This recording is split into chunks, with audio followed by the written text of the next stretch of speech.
iPlus training സൊല്യൂഷൻ്റെ പുതിയൊരു വീഡിയോയിലേക്ക് ഏവർക്കും സ്വാഗതം. നമ്മളിന്ന് ഷെയർ ചെയ്യാൻ അല്ലെങ്കിൽ ഡിസ്കസ് ചെയ്യാനായിട്ട് പോകുന്നത് നെറ്റ് എക്സാംസിനെ പറ്റിയിട്ടാണ്. നെറ്റ് എക്സാമിനെ പറ്റിയിട്ടെന്ന് പറയുമ്പോഴത്തേക്ക് നെറ്റിൻ്റെ എക്സാമിനേഷൻ ഡേറ്റ് ഒക്കെ ഓൾറെഡി വന്നു കഴിഞ്ഞു. 18th ജൂണിലാണ് നെറ്റിൻ്റെ എക്സാം നടക്കുന്നത്. 2024 ജൂൺ മാസത്തെ ഡേറ്റാണ് ഞാൻ പറയുന്നത്. ജൂൺ മാസത്തെ ഡേറ്റ് ജൂൺ മാസം 18-ാം തീയതിയാണ് നടക്കുന്നത്. നിങ്ങൾക്ക് എല്ലാവർക്കും അറിയാം. അതിൽ നിങ്ങളെല്ലാവരും തന്നെയും കൂടുതൽ അത് പ്രിപ്പയർ ചെയ്തിട്ടുണ്ടായിരിക്കും. പ്രിപ്പറേഷനൊക്കെ നന്നായിട്ട് മുന്നോട്ട് പോകുന്നുണ്ടാകും. ഇപ്പോൾ ഡിഫറെൻറ്റ് ടൈപ്പ് ഓഫ് ആളുകളാണ് ഉള്ളത്.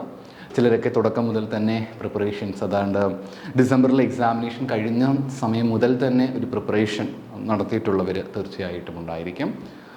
ചിലർ പക്ഷേ റീസെൻറ്റ് ടൈമിൽ പ്രിപ്പറേഷൻ ആരംഭിച്ചിട്ടുള്ളവർ ആയിരിക്കാം. ചിലർ ഇനിയും പ്രിപ്പറേഷൻ തുടങ്ങാതെ നിൽക്കുന്നവരുണ്ട്. അപ്പം നമുക്കിതിനെ പല രീതിയിൽ കാറ്റഗറൈസ് ചെയ്യാമെങ്കിലും എനിക്ക് 3 വിഭാഗത്തിൽപ്പെട്ടവരോടും പറയാനായിട്ടുള്ളത് 3 വിഭാഗത്തെ ഞാനൊന്ന് ചുരുക്കുകയാണ്.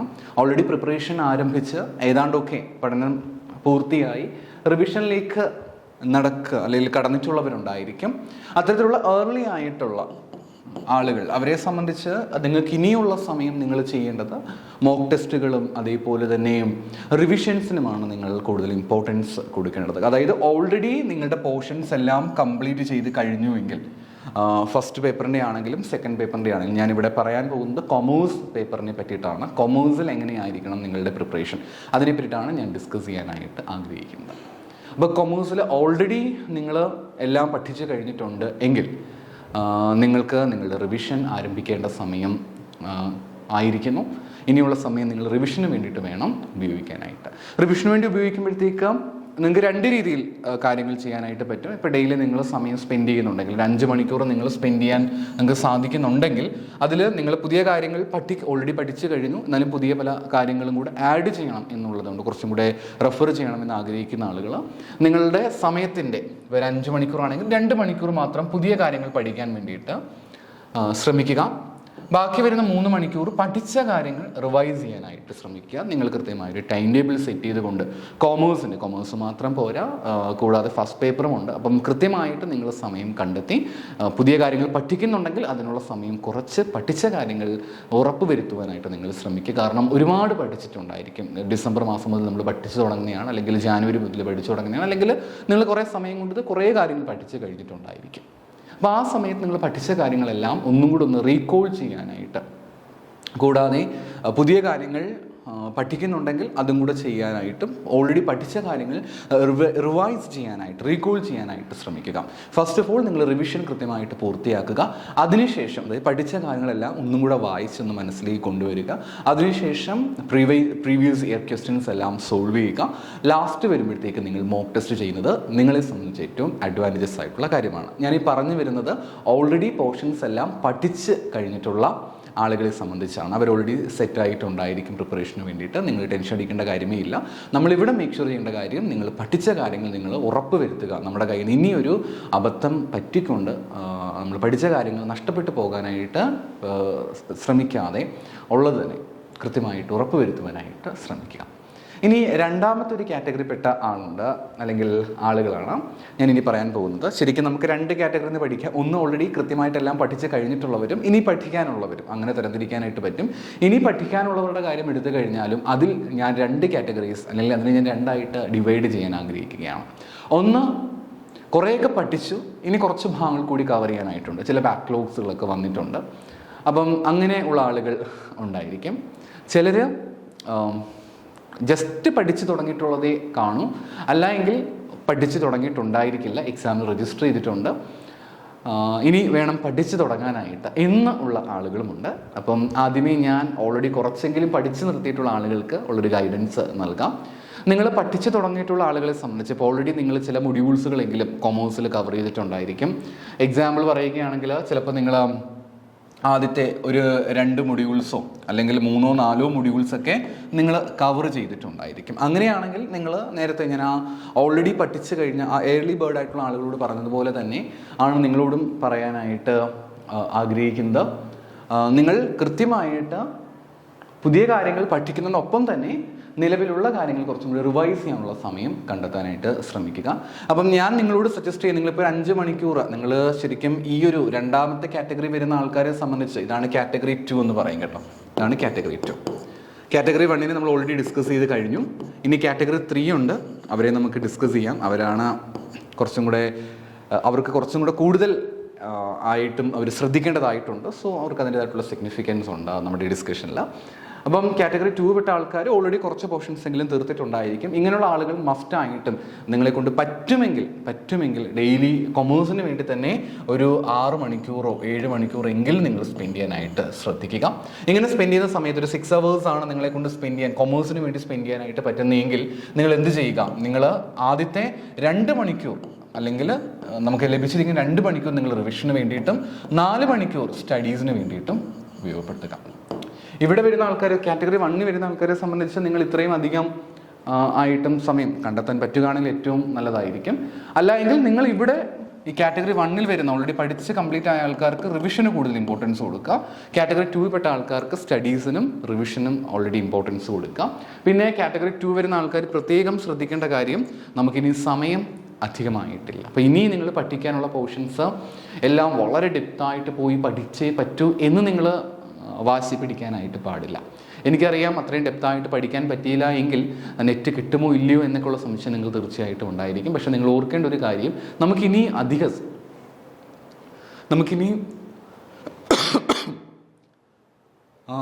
അധിക സമയം ഇല്ല. അതുകൊണ്ട് തന്നെ നിങ്ങൾ കുറച്ച് മാത്രമായിട്ട്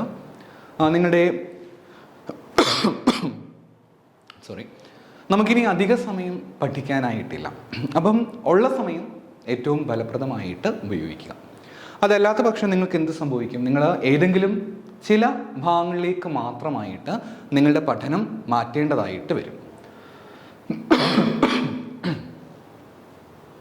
അതായത് നിങ്ങൾ ഇനി ഡെപ്തായിട്ട് പോവുകയാണെങ്കിൽ നിങ്ങൾക്ക് നിങ്ങളുടെ എല്ലാ സിലബസും കവർ ചെയ്തെടുക്കാനായിട്ട് ബുദ്ധിമുട്ടായിരിക്കും. അതുകൊണ്ട് ഒരുപാട് ഡെപ്തായിട്ട് പോകാൻ നിൽക്കാതെ അത്യാവശ്യം കോൺസെപ്റ്റുകളൊക്കെ നന്നായിട്ട് മനസ്സിലാക്കി എടുക്കാനായിട്ട് ശ്രമിക്കുക. കഴിഞ്ഞ വർഷങ്ങളിൽ ചോദിച്ചിട്ടുള്ള ചോദ്യങ്ങളെ അനുബന്ധമാക്കിയിട്ടുള്ള കാര്യങ്ങൾ കൂടി പഠിച്ചെടുത്തുകൊണ്ട് ഒരു കോൺസെപ്റ്റൽ അണ്ടർസ്റ്റാൻഡിങ്ങിലേക്ക് പോയാൽ മാത്രം മതിയായിരിക്കും. കാരണം നമുക്കിനി ആഴത്തിൽ പഠിക്കാൻ സമയമില്ല. ഓൾറെഡി നിങ്ങൾ പഠിച്ച ഭാഗങ്ങൾ നിങ്ങൾ ഡെപ്തായിട്ട് പോയിട്ടുണ്ടെങ്കിൽ വളരെ നല്ലത്. ആ ഭാഗങ്ങൾ ആഴത്തിൽ തന്നെ ഇരിക്കട്ടെ. ഇനി വരുന്ന ഭാഗങ്ങളിൽ നിങ്ങൾ കൂടുതൽ ഇമ്പോർട്ടൻസ് കൊടുക്കേണ്ടത് എന്തിനു വേണ്ടിയിട്ടാണ്? കോൺസെപ്റ്റൽ അണ്ടർസ്റ്റാൻഡിങ്ങിന് വേണ്ടിയിട്ടാണ്. ബിക്കോസ് നമുക്കിനി അധിക സമയം പഠിക്കുവാനായിട്ടില്ല എന്നുള്ള കാര്യം നിങ്ങൾ കൃത്യമായിട്ടും ഓർക്കുക.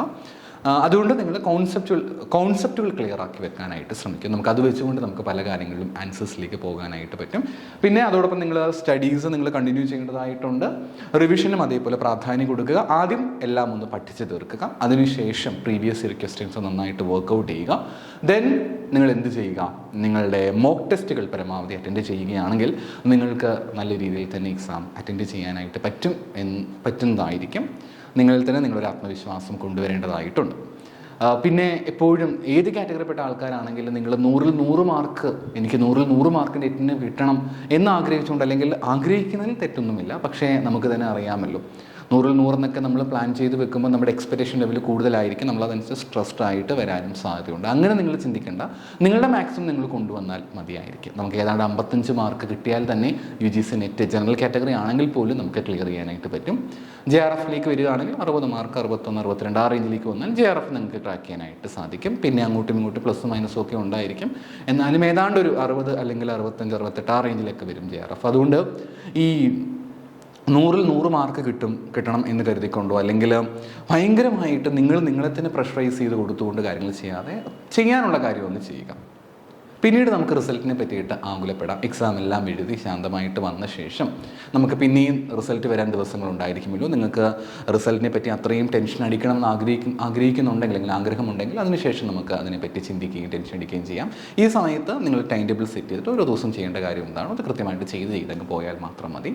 അത് നമുക്ക് പഠിക്കാം, കോൺസെപ്റ്റുകൾ ഉറപ്പ് വരുത്താം, കഴിയുന്നിടത്തോളം റിവിഷൻസ് എത്രത്തോളം ചെയ്യാൻ പറ്റുമോ അത്രയും നന്നായിട്ട് ചെയ്യാം. പിന്നെ അതിനുശേഷം നേരെ PYQസിലേക്കും പിന്നീട് മോക്ക് ടെസ്റ്റിലേക്കൊക്കെ വരാം.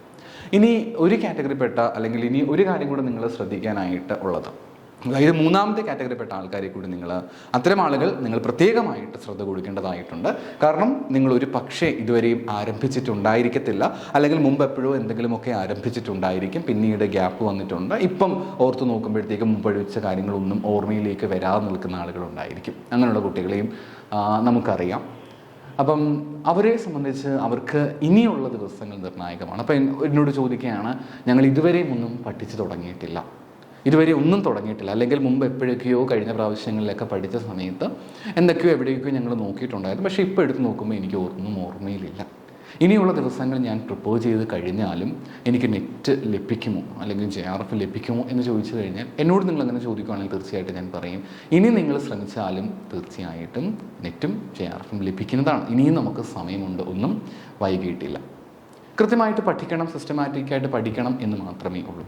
അപ്പോൾ ചോദിക്കും, ഇനിയുള്ള ദിവസങ്ങൾ വളരെ കുറവല്ലേ, സിലബസ് എല്ലാം എന്നെക്കൊണ്ട് കവർ ചെയ്യാനായിട്ട് പറ്റുമോ എന്ന് ചോദിച്ചു കഴിഞ്ഞാൽ, ഇനിയും നിങ്ങൾ പഠിക്കുന്ന രീതിയിൽ നിങ്ങളൊന്ന് ശ്രദ്ധിച്ചു കഴിഞ്ഞാൽ ഈസി ആയിട്ട് നമുക്ക് കവർ ചെയ്യാനായിട്ട് പറ്റും. ഞാൻ ഈ രണ്ടാമത്തെ കാറ്റഗറി പറഞ്ഞ, അല്ലെങ്കിൽ രണ്ടാമത്തെ കാറ്റഗറിയിൽ വന്നിട്ടുള്ള ആളുകളോട് പറഞ്ഞതുപോലെയാണ് നിങ്ങളോടും പറയാൻ ആഗ്രഹിക്കുന്നത്. നിങ്ങളുടെ പ്രിപ്പറേഷൻ ആരംഭിക്കുന്നതേ ഉണ്ടായിരിക്കുകയുള്ളൂ, അല്ലെങ്കിൽ കുറേയെങ്കിലും തീർത്തിട്ടുണ്ടായിരിക്കും, പക്ഷേ പ്രോപ്പർ റിവിഷൻ നടത്താത്തതുകൊണ്ട് മറന്നുപോയിട്ടുണ്ടായിരിക്കും. അപ്പോൾ അങ്ങനെ വരുമ്പോഴത്തേക്ക് നിങ്ങൾ ഇനി വളരെ ശ്രദ്ധിച്ച് തന്നെ പഠിച്ചു പോവുക, കുറേ കൂടെ കൂടുതൽ സമയം അതിന് വേണ്ടിയിട്ട് ഡിവോട്ട് ചെയ്യുക. നിങ്ങൾക്ക് പ്രത്യേകിച്ച് ഇപ്പം ഓൾറെഡി പഠിക്കുന്നവരാണെങ്കിലും അല്ലെങ്കിൽ നിങ്ങൾ വർക്ക് ചെയ്യുന്നവരാണെങ്കിലും നിങ്ങൾക്ക് സമയം കണ്ടെത്താൻ പറ്റുകയാണെങ്കിൽ അത് ഏറ്റവും ഗുണകരമായിരിക്കും. നിങ്ങൾക്ക് പൂർണ്ണമായിട്ടും സമയം കണ്ടെത്താനായിട്ട് പറ്റുമെങ്കിൽ ഡെയിലി അറ്റ്ലീസ്റ്റ് ഒരു 8 hours എങ്കിലും 2 പേപ്പേഴ്സ് നെറ്റിന് വേണ്ടിയിട്ട് 8 to 10 hours എങ്കിലും നെറ്റിന് വേണ്ടിയിട്ട് നിങ്ങൾ സ്പെൻഡ് ചെയ്യുക. ഇനിയുള്ള ദിവസങ്ങളിലെങ്കിലും ഒരു 6 hours സെക്കൻഡ് പേപ്പറിനും 4 hours ഫസ്റ്റ് പേപ്പറിനും കൊടുക്കാൻ, ആ രീതിയിലേക്ക് നിങ്ങൾ കാര്യങ്ങൾ സെറ്റ് ചെയ്ത് പോവുക. അങ്ങനെയാണെങ്കിൽ നിങ്ങൾക്ക് കുറച്ചും കൂടെ ബെറ്റർ ആയിരിക്കും. ഇനി വർക്ക് ചെയ്തുകൊണ്ടിരിക്കുന്ന ആൾക്കാരാണെങ്കിൽ നിങ്ങളുടെ ജോലി സമയം അനുസരിച്ചുകൊണ്ട് അത് പ്രോപ്പറായിട്ട് കാര്യങ്ങൾ മാനേജ് ചെയ്ത് പോകുക. അപ്പം നിങ്ങൾക്ക് സംബന്ധിച്ച് നിങ്ങൾക്ക് നല്ല എല്ലാ വിഭാഗത്തിൽപ്പെട്ടവർക്കും ഫോളോ ചെയ്യാൻ പറ്റുന്ന ഒരു സ്റ്റഡി ഷെഡ്യൂളാണ് ഞാൻ നിങ്ങളുമായിട്ട് ഡിസ്കസ് ചെയ്യാനായിട്ട് ആഗ്രഹിക്കുന്നത്. അപ്പം നമുക്ക് ഇനിയുള്ള ദിവസങ്ങൾ എങ്ങനെയാണ് നെറ്റിന് വേണ്ടി പ്രിപ്പയർ ചെയ്യുന്നത്, ഇനിയുള്ള ദിവസങ്ങൾ എന്തൊക്കെ കാര്യങ്ങൾ ശ്രദ്ധിക്കേണ്ടതായിട്ടുണ്ട്, ഞാൻ ഇതുവരെയും ഒന്നും പഠിച്ചിട്ടില്ല എങ്കിലും ഇനി പഠിച്ചാൽ നെറ്റ് കിട്ടുമോ എന്നൊക്കെയുള്ള ഒരു കാര്യമാണ്. അപ്പം ഞാൻ ഡെയിലി ടൈം ടേബിളിനെ പറ്റി പറയുന്നില്ല, ബിക്കോസ് ഓരോ ആളുകളും ഓരോ രീതിയിലായിരിക്കും പഠിക്കുന്നത്. എന്നാലും ഓരോ ആഴ്ചയിലും നിങ്ങൾ ചെയ്തു തീർക്കേണ്ടതായിട്ടുള്ള കാര്യങ്ങളെ പറ്റിയിട്ട് ഞാനൊന്ന് പറയാം. ഓരോ ആഴ്ചയിലും നിങ്ങൾ പഠിക്കേണ്ടതായിട്ടുള്ള കാര്യങ്ങൾ ഓരോ ആഴ്ചയിലും കവർ ചെയ്യേണ്ട പോർഷൻസാണ്. ഇനി ഇവിടെ നിങ്ങൾ ശ്രദ്ധിക്കേണ്ട കാര്യം, നിങ്ങൾ നേരത്തെ പറഞ്ഞതുപോലെ ഡെപ്തായിട്ട് പോകാനായിട്ട് പാടില്ല. കോൺസെപ്റ്റൽ അണ്ടർസ്റ്റാൻഡിംഗ് ആണ് നമുക്ക് ഏറ്റവും പ്രധാനപ്പെട്ടത്. കോൺസെപ്റ്റുകൾ മനസ്സിലാക്കാനേ നിങ്ങൾ ശ്രദ്ധിക്കാൻ പാടുള്ളൂ. കോൺസെപ്റ്റുകൾ എങ്ങനെയാണ് മനസ്സിലാക്കുക എന്ന് ചോദിച്ചു കഴിഞ്ഞാൽ, ഇപ്പോൾ നമുക്ക് ഒരുപാട് കാര്യങ്ങൾ പഠിക്കാനായിട്ടുണ്ടായിരിക്കും. ഫസ്റ്റ് പേപ്പറിലാണെങ്കിലും സെക്കൻഡ് പേപ്പറിലാണെങ്കിലും ഒക്കെ ഒരുപാട് കാര്യങ്ങൾ പഠിക്കുവാനായിട്ടുണ്ടായിരിക്കും. എക്സാമ്പിൾ ബാലൻസ് ഓഫ് പേയ്മെൻറ്റിനെ പറ്റി ഒരുപാട് ആഴത്തിൽ പോയി പഠിക്കാം. അതിൻ്റെ പ്രധാനപ്പെട്ട ആസ്പെക്റ്റുകളെ പറ്റിയിട്ടും അതിൻ്റെ ഇമ്പോർട്ടൻസ്, അങ്ങനെ കുറേ കാര്യങ്ങളുണ്ട്. അപ്പം നമുക്ക് തന്നെ അറിയാമല്ലോ, ഇതെല്ലാം ഇരുന്ന് കവർ ചെയ്യാനുള്ള സമയം നമുക്കിനിയില്ല. അപ്പം പ്രധാനമായിട്ട് എന്തൊക്കെ നിങ്ങൾക്ക് ശ്രദ്ധിക്കാം, ബാലൻസ് ഓഫ് പേയ്മെൻറ്റുകളെ പറ്റി നിങ്ങൾക്ക് ശ്രദ്ധിക്കാം. അതേപോലെ തന്നെ ബാലൻസ് ഓഫ് പേയ്മെൻറ്റിലെ പ്രധാനപ്പെട്ട ചില കോൺസെപ്റ്റുകൾ പഠിക്കാം. അതേപോലെ ബാലൻസ് ഓഫ് പേയ്മെൻറ്റ് എന്താണ്, അതിൻ്റെ പ്രധാനപ്പെട്ട കമ്പോണൻസുകൾ എന്താണ്, അതിലുണ്ടാകുന്ന മിസ്റ്റേക്സുകൾ കറക്റ്റ് ചെയ്യാനുള്ള കാര്യങ്ങൾ, അങ്ങനെയുള്ള കുറേ കാര്യങ്ങൾ അത് എന്താണെന്ന് പഠിച്ചു പോവുക. മനസ്സിലായില്ലേ? അല്ലാതെ ഒരു ബാലൻസ്, ഒരു കോൺസെപ്റ്റ് നിങ്ങൾക്ക് കിട്ടുകയാണ്, ഒരു types of balance of payment, അല്ലെങ്കിൽ എന്തെങ്കിലും ഒരു ഡംപിങ് എന്നൊരു എക്സാമ്പിൾ വരികയാണെങ്കിൽ, അല്ലെങ്കിൽ ഇത് പ്രൈസിങ് സ്ട്രാറ്റജീസ് എക്സാമ്പിൾ എടുക്കാം. അപ്പം അതിൽ തന്നെ നമുക്ക് പ്രധാനമായിട്ടും സ്കിമ്മിംഗ് ഉണ്ട്, പെൻട്രേഷൻ പ്രൈസിങ് സ്ട്രാറ്റജീസ് ഉണ്ട്. അപ്പോൾ എന്താണ് സ്കിമ്മിംഗ് പ്രൈസ് സ്ട്രാറ്റജി? അത് വൺ സെൻറ്റൻസോ അല്ലെങ്കിൽ 2 സെൻറ്റൻസോ ഉണ്ടായിരിക്കുള്ളൂ. It's okay. നിങ്ങൾക്കൊരു നോട്ട് പ്രിപ്പയർ ചെയ്യാൻ പറ്റുവാണെങ്കിൽ കുറച്ചും കൂടെ ബെറ്റർ ആയിരിക്കും. ജസ്റ്റ് നോട്ട്ബുക്കിലേക്ക് എഴുതി വെക്കുക. കുറേ കാര്യങ്ങളുണ്ടായിരിക്കും. ഇപ്പം നിങ്ങൾ I+ന് നോട്ടാണെങ്കിലും മറ്റ് ഏത് നോട്ട് നോക്കിയാലും കുറേ കാര്യങ്ങളുണ്ടായിരിക്കും. പക്ഷേ അതെല്ലാം വായിച്ചുള്ള സമയമില്ലാത്തതുകൊണ്ട് ഒരു നോട്ട്ബുക്ക് എടുക്കുക. Skimming pricing strategy. സ്കിമ്മിംഗ് എന്ന് വെച്ചാൽ എന്താണ്? ഇനീഷ്യലി ഒരു പ്രോഡക്റ്റ് ഇൻട്രൊഡ്യൂസ് ചെയ്യുമ്പോൾ തന്നെ ഇനീഷ്യലി വളരെ ഹൈ പ്രൈസ് കൊടുക്കുന്നു, പിന്നീട് ലോ പ്രൈസിലേക്ക് കുറച്ച് കൊണ്ടുവരുന്ന രീതിയാണ് സ്കിമ്മിംഗ് പ്രൈസ് സ്ട്രാറ്റജി. ഇത്രയും മതി. ഇത് പഠിച്ചാൽ നെറ്റ് കിട്ടും. ഞാൻ പറഞ്ഞില്ല, ഇനി നമുക്ക് ചെയ്യാൻ പറ്റുന്ന പ്രാക്ടിക്കൽ കാര്യമാണ് ഞാൻ പറയുന്നത്. ഒരു 6 മാസം സമയം നിങ്ങൾക്ക് ഉണ്ടായിരുന്നെങ്കിൽ ഞാൻ ഒരിക്കലും ഇങ്ങനെ പറയില്ല. നമുക്ക് പക്ഷേ 6 മാസം സമയവും നമുക്കില്ല. നമുക്കിനി വളരെ കുറച്ച് ദിവസങ്ങളേ ഉള്ളൂ. ഏതാണ്ട് 50 അടുപ്പിച്ച ദിവസങ്ങൾ മാത്രമേ ഉള്ളൂ. 50, ഏതാണ്ട് 50, 60 ആ റേഞ്ചിൽ വരികയുള്ളൂ. 60 പോലും ഉണ്ടോ സംശയമാണ്. അപ്പോൾ അതുകൊണ്ട് തന്നെ അത്രയും രീതിയിലേക്ക് നിങ്ങൾ പോകാതെ എന്താണെന്ന് മനസ്സിലാക്കി പോയാൽ മതി. അങ്ങനെ നിങ്ങൾ വായിക്കുമ്പോൾ, ഒരു നോട്ട് എടുക്കുമ്പോൾ നിങ്ങൾ അങ്ങനെയാണ് പഠിച്ചു പോകുന്നതെങ്കിൽ, നിങ്ങൾക്ക് ഒരു നോട്ട്ബുക്കിൽ നിങ്ങൾ അങ്ങനെ എഴുതി പോവുകയാണെങ്കിൽ ഏറ്റവും നല്ലതായിരിക്കും. പെട്ടെന്ന് കവർ ചെയ്ത് പോകാനായിട്ട് പറ്റും. അപ്പം നമ്മുടെ ഇപ്പോൾ I+ നോട്ട് എടുക്കുകയാണെങ്കിൽ ചിലപ്പോൾ നോട്ട് വായിക്കുമ്പോഴത്തേക്ക് ഒരു 100 പേജ് ഉണ്ടായിരിക്കാം, അല്ലെങ്കിൽ 40 പേജോ 50 പേജിൻ്റെ നോട്ടാണ് കിട്ടുന്നതെങ്കിൽ നിങ്ങളുടെ നോട്ട്ബുക്കിൽ ഇങ്ങനെ കോൺസെപ്റ്റ് മാത്രം എഴുതി വരുമ്പോഴത്തേക്ക് ചിലപ്പം 1 പേജിൽ താഴെയായിരിക്കും വരിക. കാരണം ഓരോ കോൺസെപ്റ്റിൻ്റെ എക്സ്പ്ലനേഷൻ ആയിരിക്കും പിന്നീട് ഉണ്ടായിരിക്കുക. അപ്പോൾ പെട്ടെന്ന് നിങ്ങൾക്ക് നിങ്ങളുടെ പോർഷൻസ് കവർ ചെയ്യാനായിട്ട് പറ്റും. ആദ്യം ഈ രീതി ചെയ്ത് നോക്കുക. പിന്നെയും നമുക്ക് സമയമുണ്ടെങ്കിൽ ആഴത്തിൽ പഠിക്കാം. അല്ലാതെ നിങ്ങൾ ആദ്യം തന്നെ എടുത്ത് ഓരോന്നും ഡെപ്തായിട്ട് പോവുകയാണെങ്കിൽ നിങ്ങൾക്ക് എന്ത് സംഭവിക്കും? അവസാനം ആകുമ്പോഴത്തേക്ക് ഒന്നും കവർ ചെയ്യാൻ പറ്റാതെ വരും. അല്ലെങ്കിൽ ഏതെങ്കിലും കുറച്ച് മൊഡ്യൂൾസ് മാത്രം കവർ ചെയ്യുകയും ബാക്കിയുള്ളത് പെൻഡിങ്ങിൽ വരും. അങ്ങനെ വരുമ്പോൾ ഓട്ടോമാറ്റിക്കലി നമ്മുടെ കോൺഫിഡൻസിനെ അത് ബാധിക്കും. നമ്മൾ ചിലപ്പം കുറച്ച് കഴിയുമ്പോൾ നമ്മൾ ഇനിയും പഠിക്കാനുണ്ടല്ലോ എന്ന് പറഞ്ഞ് വിഡ്രോ ചെയ്യാം. ഒരുപക്ഷെ നിങ്ങൾ മുമ്പ് പ്രിപ്പയർ ചെയ്യുന്ന സമയത്ത് ചിലരെങ്കിലും ഇങ്ങനെയുള്ള സിറ്റുവേഷൻ ഫേസ് ചെയ്തിട്ടുണ്ടായിരിക്കും. അപ്പോൾ ഞാൻ പറഞ്ഞതുപോലെ നിങ്ങൾ പ്രിപ്പറേഷൻ ചെയ്ത് പോകുകയാണെങ്കിൽ ഏറ്റവും നല്ലതായിരിക്കും.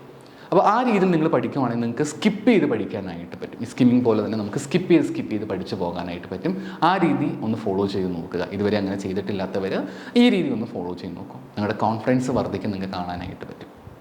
അപ്പം ഈ രീതിയിൽ നിങ്ങൾക്ക് നോക്കാം. അപ്പോൾ അത് മനസ്സിൽ വെച്ചുകൊണ്ടാണ് കേട്ടോ ഞാനിവിടെ സ്റ്റഡി ടൈം ടേബിൾ അല്ലെങ്കിൽ സ്റ്റഡി ഷെഡ്യൂൾ നിങ്ങൾക്ക് വേണ്ടിയിട്ട് പ്ലാൻ ചെയ്തിരിക്കുന്നത്. പിന്നെ ഞാൻ പറഞ്ഞല്ലോ, ഇത് ഓരോ ആൾക്കാരുടെ വ്യക്തിപരമായ കാര്യമാണ്. നിങ്ങൾക്ക് നിങ്ങളുടേതായ രീതിയിൽ ചേഞ്ചസ് വരുത്താനായിട്ട് പറ്റും. പക്ഷേ ഞാൻ എൻ്റേതായ രീതിയിൽ സ്റ്റുഡൻസിന് വേണ്ടിയിട്ട് ഒരു ഷെഡ്യൂൾ സെറ്റ് ചെയ്ത് വെക്കുകയാണ്.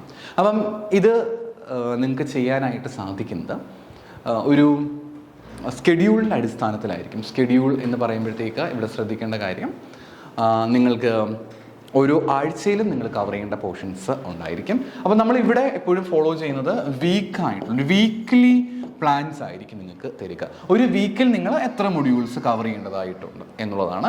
എല്ലാ വീക്കിലും സൺഡേ എന്ന് പറഞ്ഞിരിക്കുന്ന സമയം, സൺഡേ ആ ഒരു വീക്കിൽ പഠിച്ച കാര്യങ്ങൾ റിവൈസ് ചെയ്യാൻ വേണ്ടി മാത്രമേ ഉപയോഗിക്കാൻ പാടുള്ളൂ. സൺഡേ റിവിഷൻ ഡേ ആയിട്ട് വേണം ഉപയോഗിക്കാനായിട്ട്. അല്ലെങ്കിൽ പഠിച്ച് പോയിക്കൊണ്ടിരിക്കുകയുള്ളൂ, ഒന്നും നമ്മൾ പഠിക്കത്തില്ല. പിന്നെ അത് മാത്രമല്ല, ഞാൻ പറയുന്നു, ഞാനൊരു 8 hours എങ്കിലും സ്പെൻഡ് ചെയ്യാൻ, അല്ലെങ്കിൽ കൊമേഴ്സിന് വേണ്ടിയിട്ട് ആണെങ്കിൽ ഒരു 6 hours എങ്കിലും സ്പെൻഡ് ചെയ്യാൻ പറ്റുകയാണെങ്കിൽ ഏറ്റവും ഗുണകരമായിരിക്കും. അങ്ങനെ നിങ്ങൾ 6 hours കൊമേഴ്സിന് വേണ്ടി സ്പെൻഡ് ചെയ്യാനായിട്ട് നിങ്ങൾക്ക് സാധിക്കുന്നുണ്ടെങ്കിൽ അതിലൊരു 5 hours മാത്രം നിങ്ങൾ ഡെയിലി പഠിക്കുക. 5 hours മാത്രം നിങ്ങൾ ഡെയിലി സ്റ്റഡി ചെയ്യുക. 1 hour എന്ന് പറഞ്ഞിരിക്കുന്നത് എന്തിനു വേണ്ടി കൊടുക്കുക? റിവിഷന് വേണ്ടി കൊടുക്കുക. കഴിഞ്ഞ ദിവസങ്ങൾ പഠിച്ച കാര്യങ്ങൾ റിവൈസ് ചെയ്യാൻ വേണ്ടിയിട്ട് വേണം നിങ്ങൾ 1 hour ടൈം കൊടുക്കാനായിട്ട്. അങ്ങനെയാണെങ്കിൽ കൊമേഴ്സിൻ്റെ പോർഷൻസ് നിങ്ങൾക്ക്, ഞാൻ ഈ പറഞ്ഞതുപോലെ പഠിച്ചു പോവുകയാണെങ്കിൽ കൊമേഴ്സിൻ്റെ പോർഷൻ നിങ്ങൾക്ക് കവർ ചെയ്യാനായിട്ട് പറ്റും. നിങ്ങൾക്ക് നെറ്റ് ക്രാക്ക് ചെയ്യാൻ കുറച്ചും കൂടെ ഗുണവും ആയിരിക്കും. അപ്പം വീക്ക്ലി പ്ലാനാണ്. സൺഡേ നമ്മൾ എന്തിനുവേണ്ടി ഉപയോഗിക്കുന്നു? വീക്ക്ലി റിവിഷന് വേണ്ടിയിട്ട് യൂസ് ചെയ്യുകയാണ്. അപ്പം നമുക്ക് നോക്കാം. അപ്പോൾ ഞാൻ ഈ പ്ലാൻ സെറ്റ് ചെയ്തിരിക്കുന്നത് മെയ് മാസം 9-ാം തീയതി നിങ്ങളുടെ പഠനം ആരംഭിക്കാം എന്ന രീതിയിലാണ് ഞാനിത് പ്ലാൻ ചെയ്തിട്ടുള്ളത്. മെയ് മാസം 9-ാം തീയതി പഠനം ആരംഭിക്കാം. മെയ് മാസം 9 നമുക്ക് ലഭിക്കുന്നുണ്ട്. മെയ് 9 ഉണ്ട്, 10 ഉണ്ട്, 11 ഉണ്ട്. ഓക്കെ, ഈ രീതിയിലാണ് മെയ് 9, 10, 11. ഓക്കെ, ഇപ്പം മെയ് 9 എനിക്ക് തോന്നുന്നു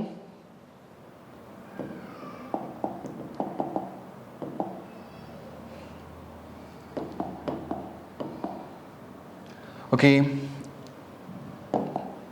ഫൈൻ.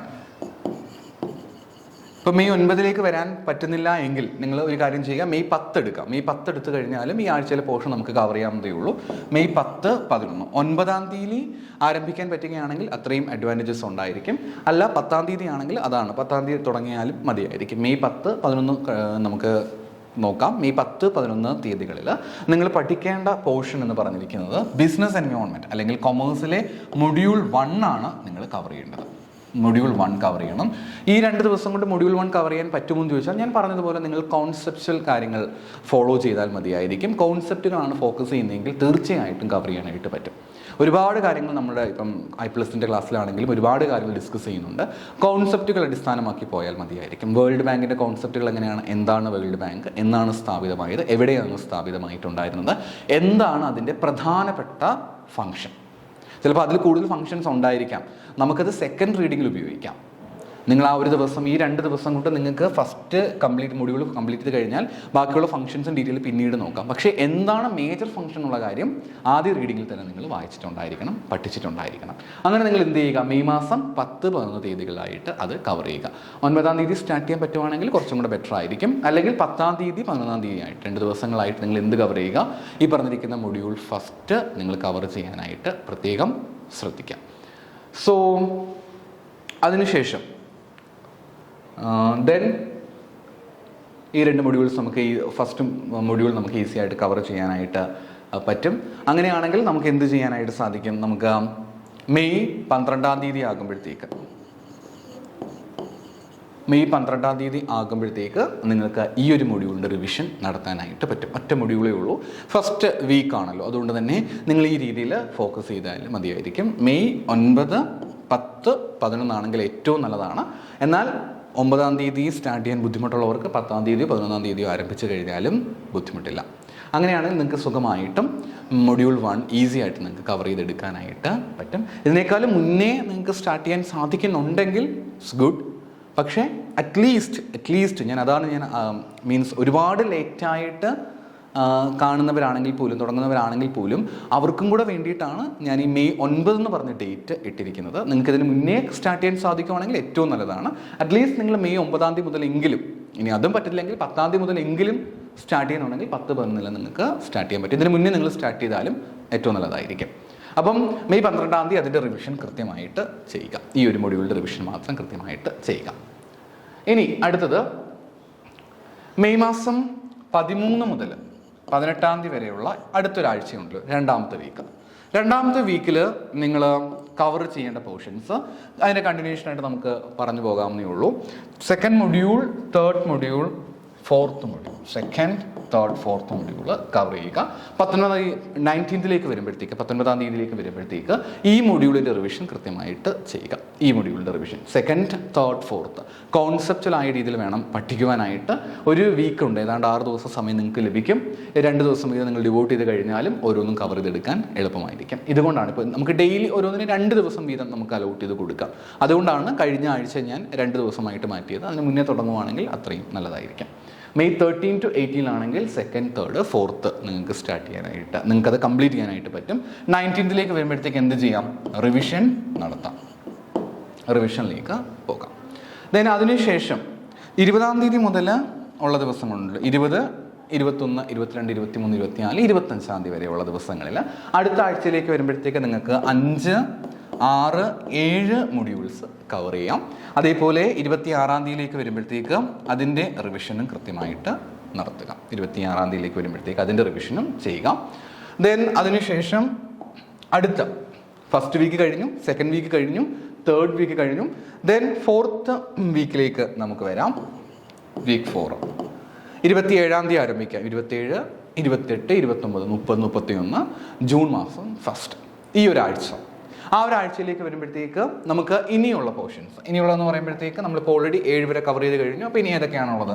8, 9 മാർക്കറ്റിംഗ്, ലീഗൽ ആയിട്ടുള്ള ആസ്പെക്റ്റുകളുടെ ഇത്, അതേപോലെ 10-ാമത്തെ ഇൻകം ടാക്സ്. ഈ മൊഡ്യൂൾസ് നിങ്ങൾക്ക് ആ ഒരാഴ്ചയിൽ കവർ ചെയ്യാം. ഒരു മൊഡ്യൂളിന് 2 ദിവസം എന്ന രീതിയിലാണ് പ്ലാൻ ചെയ്തിരിക്കുന്നത്. ഈ രീതി നിങ്ങൾ ചെയ്യുക. അതിനുശേഷം ജൂൺ മാസം 2-ാം തീയതി ആകുമ്പോഴത്തേക്ക് എന്ത് ചെയ്യാനായിട്ട് സാധിക്കും? എല്ലാത്തിൻ്റെയും ഒരു റിവിഷൻ, അതായത് ഈ ഒരാഴ്ച നമ്മൾ നടത്തിയതിൻ്റെ റിവിഷൻ നമുക്ക് ആ ദിവസം കംപ്ലീറ്റ് ചെയ്യാനായിട്ട് പറ്റും. അപ്പോൾ ഇനിയും നമുക്ക് സമയമുണ്ട് അല്ലേ? അപ്പോൾ ഇനിയുള്ള സമയങ്ങളിൽ നമ്മൾ വെറുതെ വേസ്റ്റ് ചെയ്ത് കളയരുത്. ഇനിയുള്ള സമയം എന്ന് പറയുമ്പോഴത്തേക്ക് നമുക്ക് ജൂൺ മാസം 3, 4, 5, 6, 7, 8 like Monday, Tuesday, Wednesday, Thursday, Friday, Saturday, Sunday കൂടി ഇരിക്കട്ടെ. ജൂൺ 3rd മുതൽ ജൂൺ 9th വരെയുള്ള ദിവസമുണ്ട്. ഈ ദിവസങ്ങളിൽ നിങ്ങൾ എന്ത് ചെയ്യേണ്ടതായിട്ടുണ്ട്? കഴിഞ്ഞ ആഴ്ചകളിലായിട്ട് ഏതാണ്ട് 4-ാമത്തെ ആഴ്ച വരെ നമ്മൾ എടുത്തു. ആ 4 ആഴ്ചകളിൽ ഉണ്ടായിരുന്ന കാര്യങ്ങൾ റിവൈസ് ചെയ്യാനായിട്ട് നമ്മൾ ഈ പ്രത്യേകം ഈ ദിവസം അലോട്ട് ചെയ്യേണ്ടതായിട്ട് ഉണ്ട്. അപ്പോൾ നിങ്ങൾക്ക് എന്ത് ചെയ്യാനായിട്ട് സാധിക്കും? ഈ ജൂൺ 3-ാം തീയതി നമ്മൾ ആദ്യ ആഴ്ചയിൽ റിവൈസ് ചെയ്തിട്ടുണ്ടായിരുന്ന ഫസ്റ്റ് മൊഡ്യൂൾ നിങ്ങൾ റിവൈസ് ചെയ്യുക. പിന്നെ ജൂൺ 4ഉം 5ഉം കൂടെ വരുമ്പോഴത്തേക്ക് നിങ്ങൾക്ക് എന്ത് ചെയ്യാനായിട്ട് പറ്റും? പിന്നീട് നമ്മൾ അടുത്ത ആഴ്ച റിവൈസ് ചെയ്ത 2, 3, 4 റിവൈസ് ചെയ്യുക. ദെൻ അടുത്തത് 6ഉം 7ലേക്കും വരുമ്പോഴത്തേക്ക് 5, 6, 7 മൊഡ്യൂൾസ് റിവൈസ് ചെയ്യുക. 8, 9 ദിവസങ്ങളിലേക്ക് വരുമ്പോഴത്തേക്ക് നിങ്ങൾ എന്ത് ചെയ്യുക? 8th, 9th, 10th റിവൈസ് ചെയ്യുക. അപ്പം 3-ാം തീയതിയിലേക്ക് വരുമ്പോഴത്തേക്ക് നമ്മൾ ആ ആഴ്ചയിൽ ഒറ്റ മൊഡ്യൂളല്ലേ കവർ ചെയ്തുള്ളൂ. അതുകൊണ്ടാണ് ഒരു ദിവസം അലോട്ട് ചെയ്തിരിക്കുന്നത്. ബാക്കിയുള്ള ദിവസങ്ങൾ നിങ്ങൾ ഈ രീതിയിൽ എന്ത് ചെയ്യുക? ഒരു ഫുൾ റൗണ്ട് റിവിഷൻ നടത്തുക. ഇതെൻ്റെ ഒരു പ്ലാനാണ്. നിങ്ങൾക്ക് ഈ രീതിയിൽ ഫോളോ ചെയ്യുകയാണെങ്കിൽ കുറച്ചും കൂടി ബെറ്റർ ആയിരിക്കും. നിങ്ങൾക്ക് നിങ്ങളുടെ രീതിയിൽ ഫോളോ ചെയ്യാനായിട്ട് പറ്റുകയും ചെയ്യും. അപ്പം 3, 4, 5, 6, 7, 8, 9 ഈ ദിവസങ്ങളായിട്ട് നിങ്ങൾ ഇങ്ങനെ ഈ റിവിഷൻ ഫുൾ റൗണ്ട് റിവിഷൻ നിങ്ങൾ കംപ്ലീറ്റ് ചെയ്യാനായിട്ട് പ്രത്യേകം ശ്രദ്ധിക്കാം. അപ്പോൾ ഇത്രയും നമ്മൾ ഓൾറെഡി ചെയ്തു. ഒന്ന് ആലോചിച്ച് നോക്കി, നമ്മൾ ഡെയിലി കൃത്യമായിട്ട് പഠിച്ചു. ഓരോ ദിവസവും അടുത്ത ദിവസം വരുമ്പോഴത്തേക്ക് കഴിഞ്ഞ ദിവസം പഠിച്ച കാര്യങ്ങൾ നമ്മൾ ഡെയിലി റിവൈസ് ചെയ്തു. എല്ലാ വീക്കിലും ആ ദിവസം പഠിച്ച കാര്യങ്ങൾ കൃത്യമായിട്ട് നമ്മൾ റിവൈസ് ചെയ്തു.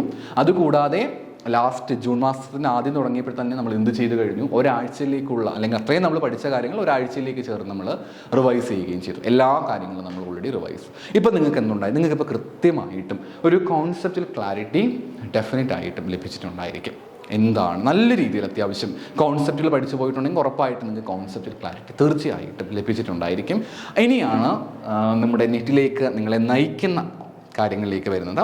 നമുക്ക് ഇനിയുള്ള ദിവസങ്ങൾ, അതായത് ഇനി അടുത്ത ആഴ്ചയിലേക്ക് വരുമ്പോഴത്തേക്കും ജൂൺ 10 മുതൽ ജൂൺ 14 വരെയുള്ള ദിവസങ്ങൾ, ജൂൺ 10 മുതൽ 14, 10, 11, 12, 13, 14 ദിവസങ്ങളായിട്ട് ജൂൺ 10 to 14 ദിവസങ്ങളിലേക്ക് വരുമ്പോഴത്തേക്ക് നിങ്ങൾക്ക് എന്ത് ചെയ്യാനായിട്ട് സാധിക്കും, നിങ്ങൾക്ക് കൂടുതലായിട്ടും PYQസിലേക്ക് നിങ്ങൾക്ക് PYQs പ്ലസ് മോക്ക് ടെസ്റ്റുകളൊക്കെ നിങ്ങൾക്ക് ചെയ്ത് നോക്കാനായിട്ട് പറ്റും. PYQs നിങ്ങൾക്ക് ആദ്യം PYQs കവർ ചെയ്യാനായിട്ട് നോക്കുക. PYQs എല്ലാം ചെയ്ത് നോക്കാനായിട്ട് നമുക്ക് സമയം കിട്ടണമെന്നില്ല. കോമേഴ്സിൻ്റെ കാര്യത്തിൽ 2011, 2009 മുതലൊക്കെയുള്ള കാര്യങ്ങൾ ഉണ്ടായിരിക്കും. പക്ഷെ നിങ്ങൾ അത്രയൊന്നും പോകണമെന്നില്ല, നിങ്ങൾ തിരിച്ച് ചെയ്താൽ മതിയായിരിക്കും. 2023 മുതൽ തിരിച്ചിങ്ങോട്ട് 23 മുതൽ ഏതാണ്ട് 2019 വരെയുള്ള കാര്യങ്ങൾ തിരിച്ചു വരാൻ വേണ്ടിയിട്ടാണ് കേട്ടോ പറയുന്നത്. 2023 മുതൽ 2019 വരെയുള്ള കാര്യങ്ങളാണ്. അപ്പം ആ രീതിയിലേക്ക് 2023, 2019 വരുന്ന അത്രയും പ്രീവിയസ് ഇയർ ക്വസ്റ്റ്യൻസ് നിങ്ങൾ സോൾവ് ചെയ്യാനായിട്ട് ശ്രമിക്കുക. ഒരു തവണ സോൾവ് ചെയ്യുക, പിന്നെ വീണ്ടും സോൾവ് ചെയ്യുക. ആ രീതിയിൽ 2023 മുതൽ 2010 അല്ലെങ്കിൽ 2019 ജൂണിൽ തുടങ്ങി അങ്ങോട്ടുള്ളതാണല്ലോ പറയുന്നത്. 2023 ഡിസംബർ വരെയുള്ള കാര്യങ്ങൾ ഏറ്റവും നല്ലത് തിരിച്ചു വരുന്നതാണ്. 2023 ഡിസംബറിൽ സോൾവ് ചെയ്യുക, ദെൻ 2023 ജൂൺ, അതിനുശേഷം ഏറ്റവും ബാക്കിലേക്ക് വന്ന് 2019 വരിക. ഇത് അറ്റ്ലീസ്റ്റ് നിങ്ങളൊരു 3 റൗണ്ട്സ് എങ്കിലും ചെയ്യാനായിട്ട് ശ്രമിക്കുക. ആദ്യത്തെ റൗണ്ട് ചെയ്യുമ്പോൾ മാത്രമേ നമുക്ക് സമയം എടുക്കുകയുള്ളൂ. പിന്നെ ആദ്യം ഒരെണ്ണം ചെയ്ത് നോക്കുക, കുറേയൊക്കെ തെറ്റും. അതേ ക്വസ്റ്റ്യങ്ങൾ പിന്നെയും ചെയ്ത് നോക്കുക. ഒരു 3 റൗണ്ടെങ്കിലും നിങ്ങൾക്ക് ചെയ്ത് തീർക്കാനായിട്ട് ശ്രമിക്കുക എന്നാണ് ഈ 10 മുതൽ 14 വരെയുള്ള ദിവസങ്ങളിലായിട്ട് നിങ്ങൾ ചെയ്ത് തീർക്കാനായിട്ട് ശ്രമിക്കുക.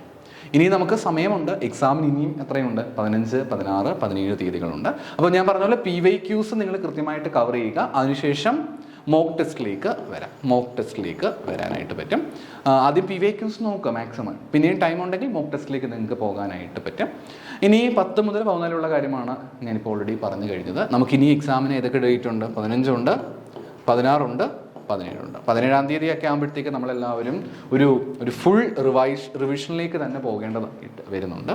അപ്പോൾ ഈ 15, 16, 17 തീയതികളിൽ നിങ്ങൾ ചെയ്യേണ്ട കാര്യം ഓൾറെഡി നിങ്ങൾ പഠിച്ചു വെച്ചിട്ടുണ്ടായിരുന്ന, നമ്മളൊരു മാസത്തിൻ്റെ ഒരു ദിവസത്തിൽ റിവൈസ് ചെയ്ത, ആഴ്ചയിൽ റിവൈസ് ചെയ്ത, ഒരു മാസത്തിൻ്റെ അവസാനം എല്ലാം റിവൈസ് ചെയ്തിരിക്കുന്ന കാര്യങ്ങൾ കൃത്യമായിട്ട് പഠിക്കാനായിട്ട് നിങ്ങൾ നിങ്ങളുടെ സമയം കണ്ടെത്തണം. അതായത് നമ്മൾ ഓൾറെഡി കവർ ചെയ്ത് വെച്ചിട്ടുള്ള കാര്യങ്ങൾ 15, 16 തീയതികളായിട്ട് കവർ ചെയ്യുക. കോൺസെപ്റ്റുകളെല്ലാം കൃത്യമായിട്ട് പഠിച്ചത് കാര്യങ്ങൾ ഒന്നും കൂടി റിവൈസ് ചെയ്യുക. ഓൾറെഡി നിങ്ങൾ പഠിച്ചിട്ടുണ്ട് നന്നായിട്ട്, ഒന്നും കൂടി റിവൈസ് ചെയ്യാൻ എളുപ്പമായിരിക്കും. പിന്നെ 17-ാം തീയതിയിലേക്ക് വരുമ്പോഴത്തേക്ക് ഓൾറെഡി നമ്മൾ പ്രീവിയസ് ഇയർ ക്വസ്റ്റ്യൻസ് നോക്കിയിട്ടുണ്ടായിരുന്നു. ആ previous year questions already 3 rounds എങ്കിലും നമ്മൾ കവർ ചെയ്തിട്ടുണ്ടായിരിക്കും. അപ്പോൾ അതുകൂടാതെ മോക്ക് ടെസ്റ്റുകളും ചെയ്തിട്ടുണ്ടായിരിക്കും. അത്തരം കാര്യങ്ങൾ എന്ത് ചെയ്യുക, 17-ാം തീയതിയിലേക്ക് ഒന്ന് റിവൈസ് ചെയ്ത് ഫുള്ളി ഒന്ന് നോക്കിയിട്ട് 18th പോവുക. ഇത് ഞാൻ വളരെ ലേറ്റായിട്ട് വീഡിയോ കാണുന്നവർക്കാണെങ്കിൽ പോലും ഗുണകരമാകുന്ന രീതിയിൽ 9-ാം തീയതി ആരംഭിക്കാം, അല്ലെങ്കിൽ 10-ാം തീയതി ആരംഭിച്ചാൽ പോലും നിങ്ങൾക്ക് ചെയ്തു തീർക്കാൻ പറ്റുന്ന രീതിയിലാണ് ഈ ഒരു സ്കെഡ്യൂൾ ഞാൻ സെറ്റ് ചെയ്തിട്ടുള്ളത്. ഇത് നിങ്ങളുടെ രീതിയിൽ നിങ്ങൾ കൃത്യമായിട്ട് മാറ്റങ്ങൾ ഉണ്ടാകുമെങ്കിൽ, നിങ്ങളുടെ ഓരോ ആൾക്കാരും ഓരോ രീതിയാണല്ലോ, നിങ്ങൾക്ക് നിങ്ങളുടെ രീതിയിൽ ഇതിനെ മാറ്റുവാനായിട്ട് സാധിക്കും. എന്നാലും ഇത് ഫോളോ ചെയ്യുകയാണെങ്കിൽ കുറച്ചും കൂടെ അഡ്വാൻറ്റേജസ് തീർച്ചയായും ഉണ്ടാകും. നമുക്കിനി സമയം വളരെ ലിമിറ്റഡ് ആയിട്ടുള്ള സമയം നിങ്ങൾ കൃത്യമായിട്ടും എഫക്റ്റീവായിട്ടും യൂട്ടിലൈസ് ചെയ്യാനായിട്ട് പ്രത്യേകം ശ്രദ്ധിക്കുക. ഇനിയുള്ള ആഴ്ചകളും കൃത്യമായിട്ട് കവർ ചെയ്ത് പോകേണ്ടതായിട്ടുണ്ട്. നമ്മൾ സെറ്റ് ചെയ്ത് വെച്ചിരിക്കുന്ന ടൈം ടേബിളിൽ നിന്നും ഡീവിയേറ്റ് ചെയ്ത് പോകാതെ ഓരോ ആഴ്ചയിലും ഞാനിവിടെ ടാർഗറ്റ് കൊടുത്തിട്ടുണ്ട്. കവർ ചെയ്യാൻ പറ്റുന്ന രീതിയിൽ നിങ്ങൾ പോർഷൻസ് കവർ ചെയ്ത് പോകുക. എല്ലാവരും വളരെ കോൺഫിഡൻ്റ് ആയിട്ടിരിക്കുക. എല്ലാവർക്കും നെറ്റും JRF ഒക്കെ കിട്ടട്ടെ ഞാൻ ആശംസിക്കുന്നു. Thank you.